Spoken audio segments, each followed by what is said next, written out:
Hey, Coyote Nation, happy Wednesday to you. You know what Wednesday means? It means Jason Stapleton is joining us, and we're going to talk some Kansas City Chiefs.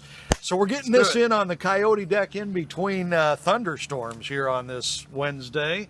I tell you what, it's interesting how fast it comes and goes around here, isn't it? Happens quick, man. Wow. Deluge 1 minute and sun is shining the next minute. It is, I guess that's life in the ozone. It's going to come out to play later on, the sun. Yeah, it's going to come out absolutely. later, so don't worry about it. So Jason Stapleton joins us almost every Wednesday. We talk Chiefs because Jason is not only the Coyotes' Director of Business Development, but he is our resident Kansas City Chief super fan. So guilty as charged. You know what? We are less than 2 weeks away from the start of Chiefs training camp. Yeah, the rookies show up 2 weeks from yesterday, and then the rest of the team shows up 2 weeks from Friday. Full pads. It's coming full fast. go. And like I said last week, you guys out there, you like the Chiefs, you're going to love going to training camp. It's just about 3 hours up the road in St. Joe.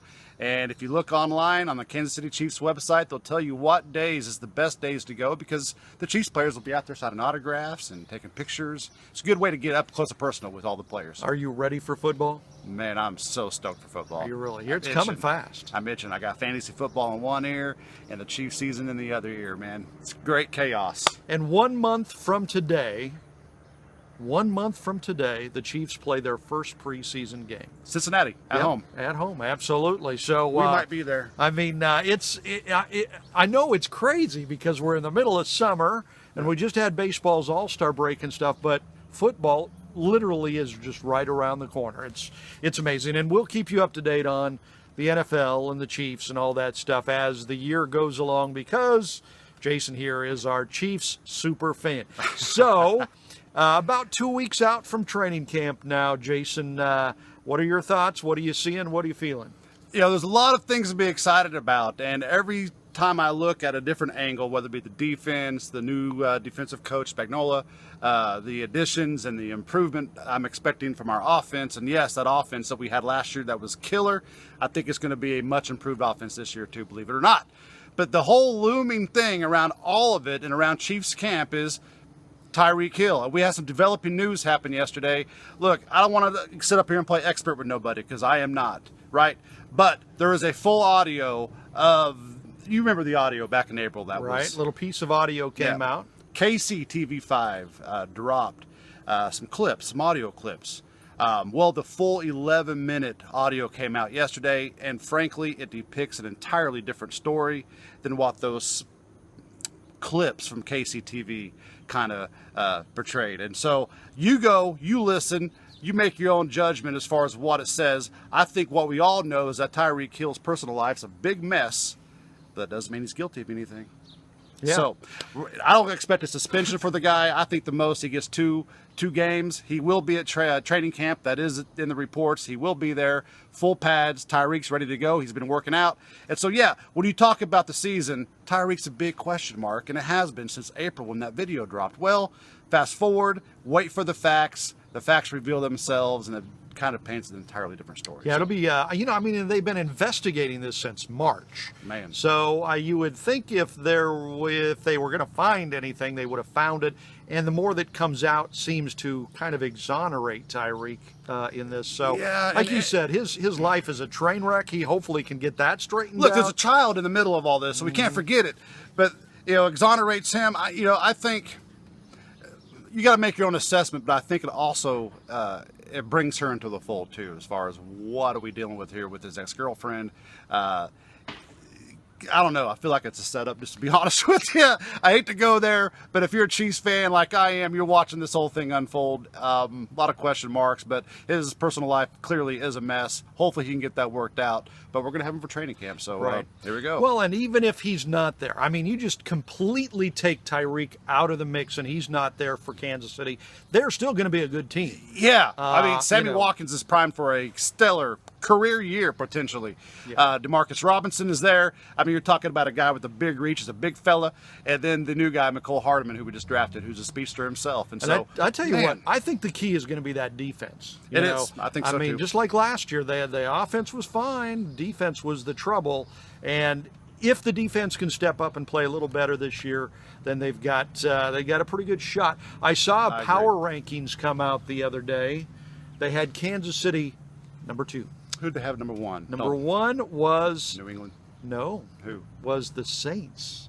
So their basic Super Bowl matchup was New Orleans against Kansas City, which the way it should have been last year. Could have been, Should have been interesting. Yeah, it should have been because the Saints got robbed last year. Yeah. If you remember that NFC Championship, they should have and would have beaten the nasty. Rams.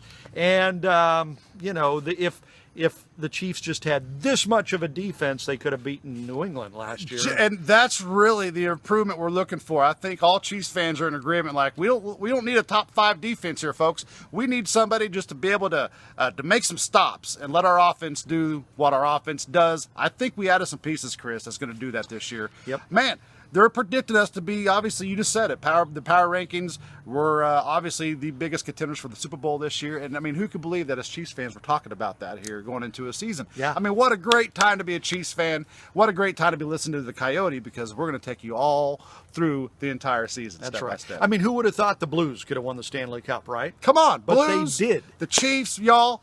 It's the year of the Missourian now. Hey, Come on. there you go. So, 107.9, the Coyote, you got to join us. That's good. We got the best music for you all day long, all night long, all that And it's stuff. not just country. Keep in mind that we mix in some classic rock, too, right? So that's right. if you don't like Blake Shelton, hang out.